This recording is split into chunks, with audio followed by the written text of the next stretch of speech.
Halo semuanya, assalamualaikum warahmatullahi wabarakatuh. Kembali lagi bersama saya Deddy Kurnianto.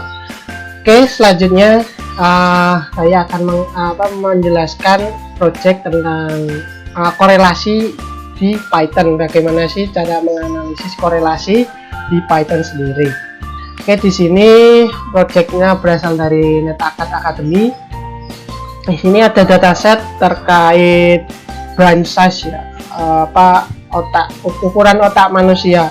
Ini pada tahun 1981 datasetnya, namanya itu brain size CSV dataset.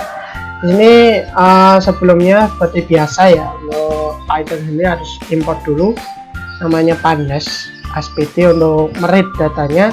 Ini datanya karena dalam bentuk teks ya, kita definisikan dulu, terus kita read dengan CSV, dan juga jangan lupa delimiternya Y, karena delimiternya T, karena dalam bentuk teks itu masih dalam rangka belum dipisah.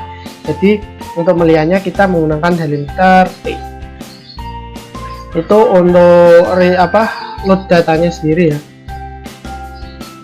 Ini kita tunggu, sedang membaca. Nah, ini sudah terbaca ya, kita ingin melihat datanya, headnya. Nah, ini untuk datanya sendiri ada gender. Untuk gendernya karena manusia kan laki-laki sama perempuan, jadi gendernya laki-laki sama perempuan. Terus di sini punya FSIQ, FIQ, PIQ, weight, terus height, MRI, count. Ini beratnya ya, MRI. Terus kita ingin melihat scatter plot ya, menggunakan grafik atau korelasi dengan grafik ya. Nah, di sini kita sebelumnya sebelum melihat scatter plot dengan korelasinya, kita ingin melihat describe datanya terlebih dahulu.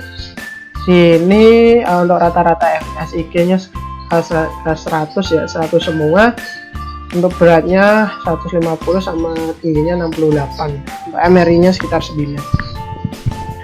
Terus ini untuk yang step kedua itu scatter plot grafik. Biasa kita menggunakan NumPy untuk arraynya bersama plotted untuk plotnya. Kita run dulu modul package-nya, terus kemudian kita definisikan terlebih dahulu ya. Untuk main ini main df ya, kan kita bagilah main df sama woman. Jadi kan tadi gendernya ada dua, kita bagi ini menjadi dua, terus kita plotkan. Kita ingin melihat plotnya, plot scatter dari masing-masing gender. Nah, ini untuk gender laki-laki, ini korelasinya seperti ini len 6 karena ini lebih nolnya terlalu banyak, maka disingkat. Ini scatternya dari main smart itu ada PIQ, FSIQ sama FIQ, dimana itu rata-ratanya, terus dikorelasikan dengan MRI count. Ini bentuknya seperti ini. Terus untuk ini untuk main woman-nya atau perempuannya seperti ini, hampir beda. Jadi sekitar MRI-nya, jika MRI semakin tinggi, juga ininya smartnya, kecerdasannya juga semakin tinggi. Begitupun dengan laki-laki juga, ini yang paling tinggi ini sekitar 140 untuk rata-rata kecerdasannya, dan untuk MRI-nya sekitar 1 mendekati 1,1. Oke, itu untuk grafik korelasinya. Scatter plotnya di sini ini lebih detail lagi, menggunakan metode Pearson korelasi, dimana ini mengkorelasikan antara variabel-variabel yang lainnya. Ini untuk brand frame-nya ya sendiri, ini yang paling tinggi. Untuk MRI count dengan ini yang paling tinggi itu berada dengan height atau tinggi badan, itu korelasinya sangat tinggi untuk MRI count-nya sendiri. Oke, ini kita melihat tadi karena keseluruhan ya, ini data keseluruhan. Kita ingin melihat dari masing-masing gender, ini untuk wanita dan ini untuk prianya. Untuk wanita sendiri Yang mempengaruhi paling tinggi MRI count-nya itu di weight atau berat ya. Berat dari seorang perempuan itu mempengaruhi sekali terhadap MRI count dengan MRI. Namun untuk laki-laki yang paling mempengaruhi MRI count ini tingkat PIQ-nya atau IQ-nya. IQ-nya itu yang paling tinggi. Oke, selanjutnya kita dari itu dapat memvisualisasikan dengan seaborn ya.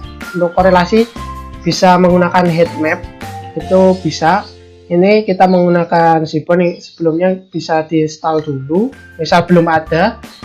Kemudian ini kita import seaborn SNXS, dimana momennya korelasi yang di atas tadi kita definisikan sebagai wecor, terus dibuat heat map ini untuk detailnya, dan kemudian bisa di save untuk grafiknya. Ini begitupun dengan laki-laki juga seperti itu. Oke, kita tunggu untuk loadingnya. Jadi lebih interaktif. Untuk ini kan dalam menu tabel, bisa di dalam menu kan visualisasi seperti ini.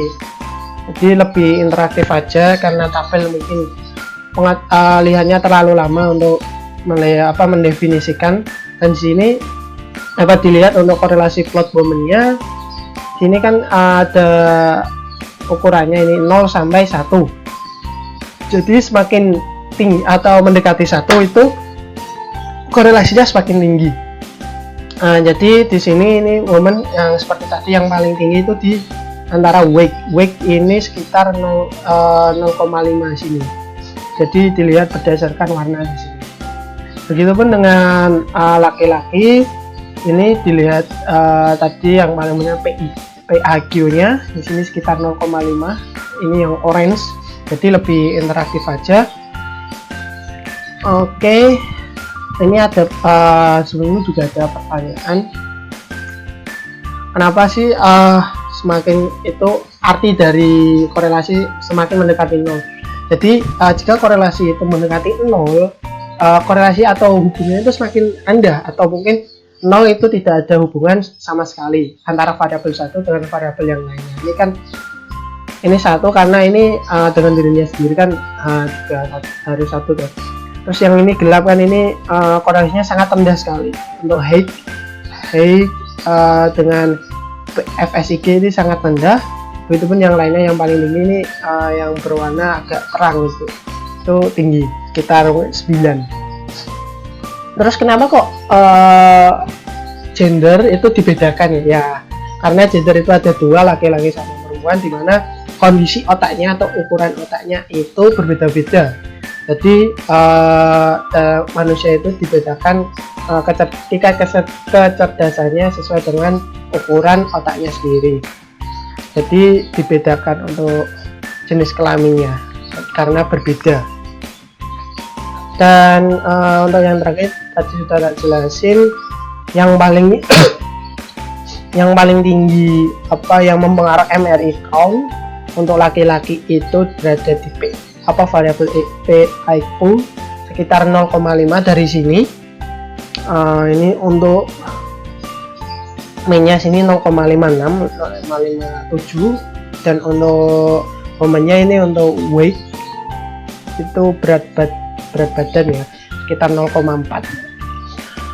Mungkin itu untuk sintak atau korelasi ya, cara analisis korelasi di Python dengan menggunakan brain size atau data ukuran otak manusia yang diteliti oleh Wisger pada tahun 1981. Mungkin cukup sekian untuk penjelasan korelasi analisis di Python. Mungkin barangkali misal teman-teman ada analisis yang lain, mungkin analisis menggunakan korelasi metodenya selain Pearson, itu bisa ditambahkan sesuai dengan analisis teman-teman.